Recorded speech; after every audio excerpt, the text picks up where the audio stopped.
ഇതിപ്പോൾ നമ്മൾ സിറ്റുവേറ്റ് ചെയ്തിരിക്കുന്നത് നല്ലൊരു ഏരിയ ആണല്ലേ? ഇത് വളരെ ഞങ്ങൾ വളരെ ഫീസിബിലിറ്റി സ്റ്റഡിയെല്ലാം നടത്തി ഞങ്ങൾ വളരെ ഇതിപ്പോൾ ബെസ്റ്റായിട്ടുള്ളൊരു പ്ലേസ് കണ്ടുപിടിച്ചുകൊണ്ടാണ് ഈ സ്ഥലം ലൊക്കേറ്റ് ചെയ്തത്. കാരണം ദോഹ സിറ്റി ക്യാപിറ്റലിൽ നിന്ന് ഇപ്പോൾ ബിസിനസ്സുകളെല്ലാം ഡൈവേർട്ട് ചെയ്ത് ഗവൺമെൻറ് പ്രത്യേക പോളിസി പ്രകാരം റൂറൽ ഏരിയകളിലേക്കൊക്കെ ഇത് സ്പ്രെഡ് ചെയ്യാണ്. അങ്ങനെ ഈ സിറ്റി ഡെവലപ്പ് ചെയ്യാണ്. അപ്പോൾ ദോഹ സിറ്റിയിൽ നിന്ന് പുറത്തേക്ക് ഡൈവേർട്ട് ചെയ്യുന്ന ഒരു തിയറിയിലാണ് ഇപ്പോൾ ഗവൺമെൻറ് ഉള്ളത്. അപ്പോൾ അതുകൊണ്ട് ഞങ്ങൾക്ക് ഈ ഏരിയ ഇപ്പോൾ സെക്കൻഡ് സിറ്റി ആയിട്ട് മാറാൻ പോകുന്ന ഒരു സ്ഥലമാണ് ഈ അബു ഹമോർ ഐൻ ഖാലിദ്. ഇവിടെ ഞങ്ങൾ ഈ മോളിൽ 1000-ൽ മേലെ കാർ പാർക്ക് ചെയ്യാനുള്ള സൗകര്യങ്ങളുണ്ട്. ഇതിന്റെ ഓപ്പണിംഗ് ടൈം ഒക്കെ എങ്ങനെയായിരിക്കും? രാവിലെ ഇത് രാവിലെ 8:30 മണിക്ക് 8:30 ഓപ്പൺ ചെയ്യും. രാത്രി 12 മണി വരെ കണ്ടിന്യൂസ് ആയിട്ടുണ്ടാവും. എത്ര സ്റ്റാഫിനാണ് ഉദ്ദേശിക്കുന്നത്? ഇതിലിപ്പോൾ ഞങ്ങൾ 500 സ്റ്റാഫാണ്.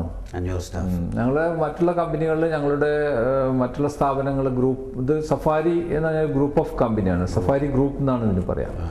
അപ്പോൾ ഞങ്ങൾക്ക് ഇതിൽ തന്നെ ഞങ്ങൾക്ക് ഇപ്പോൾ അഡ്വർടൈസിങ് കമ്പനി ഉണ്ട്, റെൻ്റ് എ കാർ ഉണ്ട്, അതുപോലെ തന്നെ പവർ വേസ്റ്റ് മാനേജ്മെൻറ്റ് എന്ന് പറഞ്ഞൊരു കമ്പനി ഉണ്ട്. പവർ വേസ്റ്റ് മാനേജ്മെൻറ്റ് എന്ന് പറഞ്ഞാൽ ഈ വാട്ടർ ട്രീറ്റ്മെൻറ്റ് എന്ന് പറയും, വാട്ടർ ട്രീറ്റ്മെൻറ്റ് കമ്പനിയാണിത്. അത് ഈ സിവേജ് വാട്ടറെല്ലാം അങ്ങനെ എടുത്തിട്ട് ഇപ്പോൾ ഇവിടെ ഖത്തറിലൊക്കെ ഭയങ്കര ഡെവലപ്മെൻ്റ് ആയതുകൊണ്ട് ഈ സിവേജ് അത് ഡയറക്റ്റ് പൈപ്പ് ലൈൻ ഇല്ലാത്തത് കൊണ്ട് പിന്നെ ഇപ്പോൾ ഞങ്ങൾ ഡയറക്റ്റ് ഇത് ടാങ്കിൽ വന്ന് റിസർവ് ആവും, അതൊന്ന് എടുക്കുകയാണ് ചെയ്യുന്നത്. അതിൻ്റെ ഒരു നല്ലൊരു പ്രോഫിറ്റ്, നല്ലൊരു ഇതുള്ളൊരു കമ്പനിയാണ്. ഇതിപ്പോൾ നമ്മുടെ ഈ ഹൈപ്പർ സൂപ്പർ മാർക്കറ്റിൽ 500ഓളം സ്റ്റാഫ് വരുമെന്നല്ല പറഞ്ഞു. അത് എല്ലാ രാജ്യക്കാരുണ്ട്? അത് നേപ്പാളീസ് ഉണ്ട്, ഫിലിപ്പീൻസ് ഉണ്ട്, ബംഗ്ലാദേശ് ഉണ്ട്, ഇന്ത്യ ഉണ്ട്, ശ്രീലങ്ക ഉണ്ട്, ഈജിപ്ത് ഉണ്ട്, പിന്നെ യൂറോപ്യൻ 1-2 ആളുകളുണ്ട് വർക്ക്. അതിൽ ഈ വ്യത്യസ്തമായ സംസ്കാരം, വ്യത്യസ്തമായ ഭാഷയിൽ നിന്ന് വരുന്ന ആൾക്കാരാണല്ലോ. അപ്പോൾ അങ്ങനെ അവർക്ക് അങ്ങനെ ഇതിൻ്റെ അകത്ത് ജോലി കൊടുക്കുമ്പോഴേ പ്രത്യേകം നമുക്ക് ഇന്ന ഇപ്പോൾ മലയാളിയെ എടുക്കുകയാണെങ്കിൽ മലയാളി ഇന്ന ഇതിൽ പെർഫെക്റ്റ് ആയിരിക്കും, അങ്ങനെ ഒരു ധാരണ അവരുണ്ടോ? ഇപ്പൊ നേപ്പാളികളെ കുറിച്ച് പറയാം. അങ്ങനെയല്ല, നമ്മൾ സാധാരണ ഈ സ്റ്റാഫിനെ റിക്രൂട്ട് ചെയ്യുമ്പോൾ മുമ്പൊക്കെ എന്ന് പറഞ്ഞാൽ കൂടുതൽ നമ്മുടെ ആളുകൾ എന്നുള്ളവർക്ക് പ്രിഫറൻസ് ഒക്കെ കൊടുത്തിരുന്നു. ഇപ്പോൾ നമുക്ക് അങ്ങനെ ചെയ്യാൻ കഴിയില്ല. ഇപ്പോൾ കാലങ്ങൾക്ക് മാറ്റത്തിനനുസരിച്ച് നമ്മൾ ആളുകളുടെ എക്സ്പീരിയൻസ് അനുസരിച്ചാണ് നമ്മൾ ചെയ്യുന്നത്. അപ്പോൾ നമ്മൾ റിക്രൂട്ട് ചെയ്യുമ്പോൾ നമ്മൾ അത്തരം ഡയറക്റ്റ് നമ്മൾ പോയി അവരെ റിക്രൂട്ട് ചെയ്യാണ്. അത് വെച്ചാൽ പ്രൊഫഷണലായിട്ട് ഈ 5, 6, 10 വർഷങ്ങളൊക്കെ ആയിട്ട് എക്സ്പീരിയൻസ് ഉള്ള ആളുകളെയാണ് ഇപ്പോൾ നമ്മൾ മെയിനായിട്ട് ഇതിൻ്റെ എല്ലാ മെയിൻ ഭാഗങ്ങളിലും ഇൻസ്റ്റാൾ ചെയ്തിട്ടുള്ളത്. ഒട്ടേറെ പേര് ഇൻ്റർവ്യൂ നടത്തിയതിന് ശേഷമായിരിക്കും? തീർച്ചയായിട്ടും. ഞങ്ങളിപ്പോൾ ഇന്ത്യയിൽ തന്നെ 5 സ്ഥലങ്ങളിൽ ഞങ്ങൾക്ക് ഇൻ്റർവ്യൂ ഉണ്ടായിരുന്നു. ബോംബെയിൽ, ബാംഗ്ലൂർ, മദ്രാസിൽ, കേരളത്തിൽ, അതുപോലെ കോഴിക്കോട്. കേരളത്തിൻ്റെ 2 സ്ഥലത്താണ്, കോഴിക്കോടും ഉണ്ടായിരുന്നു, കൊച്ചിയിലും കോഴിക്കോടും ഉണ്ടായിരുന്നു. അങ്ങനെ 5 സ്ഥലത്തു നിന്നാണ് ഇന്ത്യയിലുണ്ടായിരുന്നത്. അതുപോലെ ഞങ്ങൾ ഫിലിപ്പീനിൽ ഡയറക്റ്റ് പോയിട്ട് അവിടുന്ന് റിക്രൂട്ട് ചെയ്തു. നേപ്പാളിൽ പോയിട്ട് അവിടുന്ന് ഡയറക്റ്റ് റിക്രൂട്ട് ചെയ്തു. ശ്രീലങ്കയിൽ നിന്നും ഡയറക്റ്റ് റിക്രൂട്ട് ചെയ്തു. എല്ലാം ഞങ്ങൾ ഇപ്പോൾ നമ്മൾ ചെയ്യുന്നത് മുഴുവനും പ്രൊഫഷണലായിട്ടുള്ള ആളുകളെ മാത്രമാണ് നോക്കുന്നത്. അല്ലാത്തവരെ കാര്യങ്ങൾ വളരെ ബുദ്ധിമുട്ടാണ്. ഇപ്പം ഫിലിപ്പീനുകളെ കുറിച്ച് താങ്കളുടെ ഇതെങ്ങനെ? ഫിലിപ്പീനുകൾ നമ്മൾ ഗൾഫ് രാജ്യത്ത് ഒരുപാട് കാണുന്നുണ്ട്.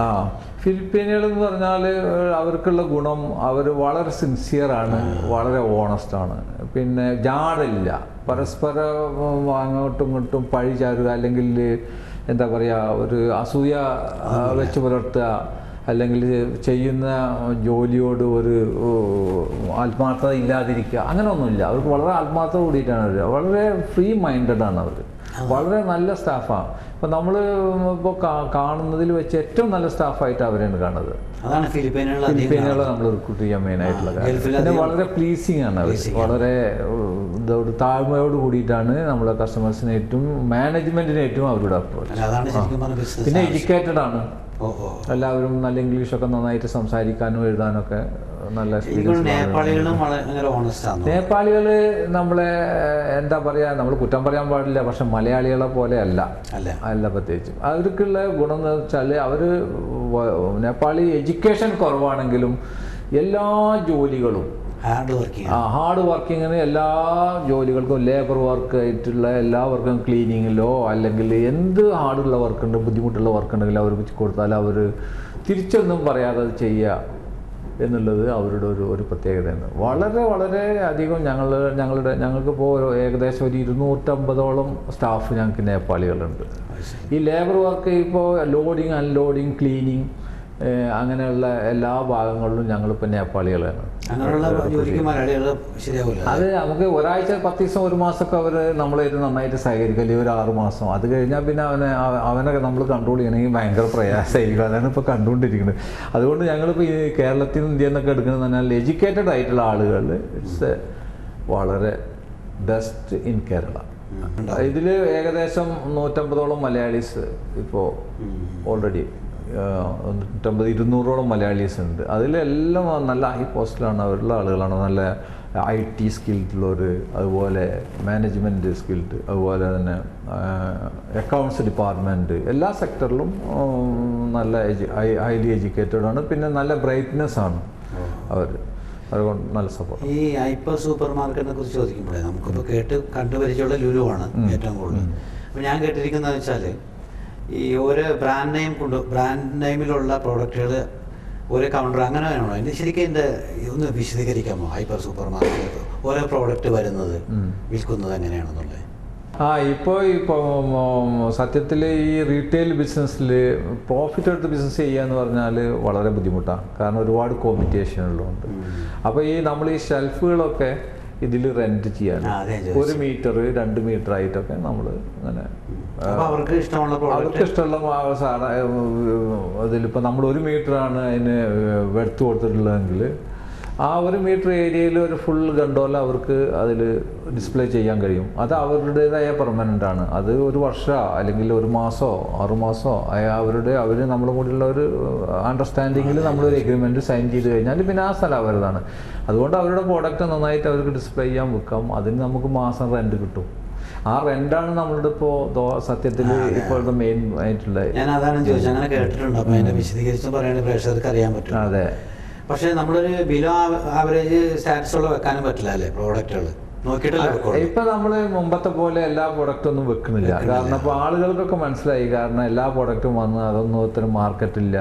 പിന്നെ അങ്ങനത്തെ ഈ ശരിയായ പ്രോഡക്റ്റുകളല്ല, ക്വാളിറ്റി കുറവുള്ളതുകൊണ്ടൊക്കെ നമ്മൾ നല്ല നല്ല പ്രോഡക്റ്റുകൾ മാത്രമേ ഇപ്പോൾ ചൂസ് ചെയ്ത് അത് ക്വാളിറ്റി ഉണ്ടെങ്കിൽ മാത്രമേ നമ്മൾ വെക്കുന്നുള്ളൂ. അതാണ് അതിനൊരു ഇപ്പോഴുള്ളൊരു പ്രത്യേകത. കാരണം മറ്റത് എല്ലാം ഒരു പ്രാവശ്യം ആളുകൾ വാങ്ങിച്ചു കഴിഞ്ഞാൽ പിന്നെ അത് വാങ്ങിക്കില്ല. പിന്നെ ഡേറ്റ് എക്സ്പയറി ആയി അല്ലെങ്കിൽ കൊള്ളാത്തതായി, അപ്പോൾ ഒക്കെ ബുദ്ധിമുട്ടാണ്. അപ്പോൾ നമ്മൾ അതുകൊണ്ട് ക്വാളിറ്റി ഉള്ള സാധനങ്ങൾ കൊടുക്കുക, നല്ല പ്രൈസിന് കൊടുക്കുക, അത് നമ്മളുടെ ഒരു പ്രത്യേകത. പിന്നെ നമ്മൾ നല്ല സർവീസ് ആയിരിക്കും. നല്ല സർവീസ്, അതെ, ഓൾവേസ്.